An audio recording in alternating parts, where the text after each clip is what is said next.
헤어진 신발. 이용희. 금년에는 태국이다. 지난 겨울에 다녀온 필리핀과 별로 다르지 않은 기후다. 꽃과 새들의 소리가 가득하다. 이곳에 며칠 공을 치러 왔다. 역시 이곳도 한 사람에게 한 캐디가 주어진다. 나를 도와주는 캐디는 얌전하면서도 상냥하여 편안했다. 넷째 날이다. 5번째 홀은 물이 지어 있는 새들의 울음과 비상이 아름다운 곳이다. 어제처럼 난 또 인사한다. 굿모닝 버디. 물론 새들에게 잘 잤느냐고 하는 인사다. 하지만 오늘은 버디를 꼭 잡고 싶다는 욕심의 표현인지도 모른다. 그래서 더 크고 상냥하게 새들이야 듣거나 말거나 굿모닝 버디를 연달아 외친다. 나의 티샷을 도와주어야 하는데 캐디가 어물어물하며 행동이 자유롭지 못하다. 나무의 어설픔을 눈치채지 못하고 있는데 나의 일행이 먼저 보았다. 어떻게 해? 신발이 망가졌네. 그랬다. 캐디의 신발바닥이 분리되어 털털거리고 있는 것이다. 마치 못 볼 것을 본 것처럼 내가 부끄럽다. 나의 부끄러운 곳을 들킨 듯하다. 잠시라도 내가 책임져 주어야 할 사람이기 때문일 게다. 그녀도 몹시 당황해한다. 덜렁대는 바닥을 떼어내지도 못하고 붙어있게 하려고 끈을 찾는다. 하지만 쉽지 않다. 그녀는 운동화의 끈을 풀러 신발을 한 바퀴 싸맨다. 나도 이것저것 찾아보아도 끈이 없다. 두툼한 고무줄이 있으면 적격일 텐데 그런 것이 있을 리가 없다. 햇볕이 더 따가워지면 목에다 감으려던 꼬무니 머플러를 꺼내어 건네준다. 길게 잡아 이렇게 묶으라는 신용을 하며 건넸다. 쉽게 받을 수 없는 것 같다.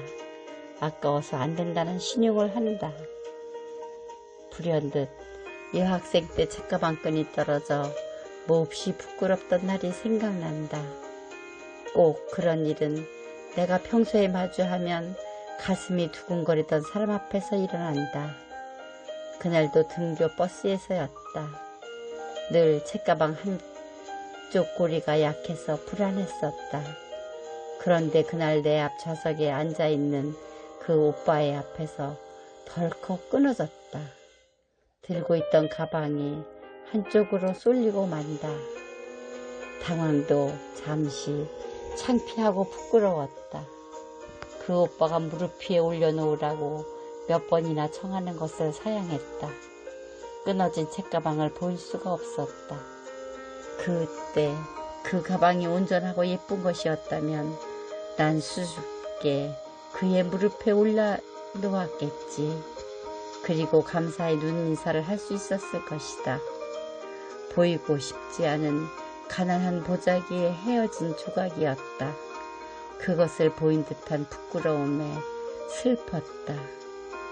이런 기억은 나뿐만이 아니다. 내 남편은 살아오면서 몇 번인가 이런 얘기를 했다. 운동화가 떨어져서 발가락이 보일 지경이 되었단다. 운동화 사주세요 하면 어머니께서는 오늘만 더 신고 갔다 오려무나. 또 내일이 되면 하루만 더 신고 다녀와라 하셨단다. 이렇게 며칠을 지나서야 새 운동화를 사주셨다고 했다. 그 며칠을 찢어진 신발을 보이지 않으려 감추고 다녔을 그가 가엾다. 그렇게 물질도 돈도 귀한 시절을 겪으며 우리는 살았다. 그래서 그 캐디의 황당함 속에서 수치심의 아픔을 함께 느꼈는지 모른다. 우리의 부모님들은 없어서였는지 아니면 미련해서였는지 많이도 아끼며 살아오셨다. 허리띠를 졸라맨다는 의미에 아끼고 쓰지 않는 습관 속에 사셨던 것 같다. 그렇게 해서 우리에게 이어주신 이 풍요로운 오늘을 나는 살아가고 있다. 저녁을 먹고 나서 뛰면 배 꺼진다고 가만히 누워있으라고 하셨다는 분들이다. 이제 그 이야기들은 먼 옛날 이야기로 사라졌다. 선친들이 조여매던 허리띠를 우리는 풀어 헤친다. 빠른 배설로 영양소의 축적을 방지하기 위하여 운동과 산책을 한다. 오늘 이렇게 계절을 기다리지 못하고 따뜻한 나라를 찾아서 운동과 취미생활을 한다. 그분들의 인내가 남겨준 아름다운 유산이다. 쓰지 않고 모아서 학교에 보내고 가르치고 키워주신 우리의 부모님이다. 가방끈이 끊어져 창피했다고 투덜거렸을 내가 오늘은 몹시도 부끄럽다. 그리고 오늘까지 내 삶을 이끌어주신 부모님께 감사한 마음이 넘쳐난다. 돌아오는 날 캐디에게 운동화를 하나 살 수 있을지 모르는 몇 푼의 지폐를 주었다.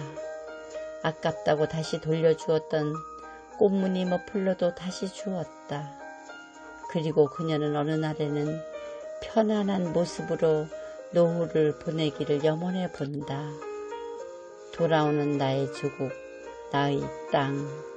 그러나 그곳에 내 풍요로운 오늘을 감사드릴 부모님은 안 계시다. 어떻게 지금의 이 고마움을 표현하고 전할 수 있을지.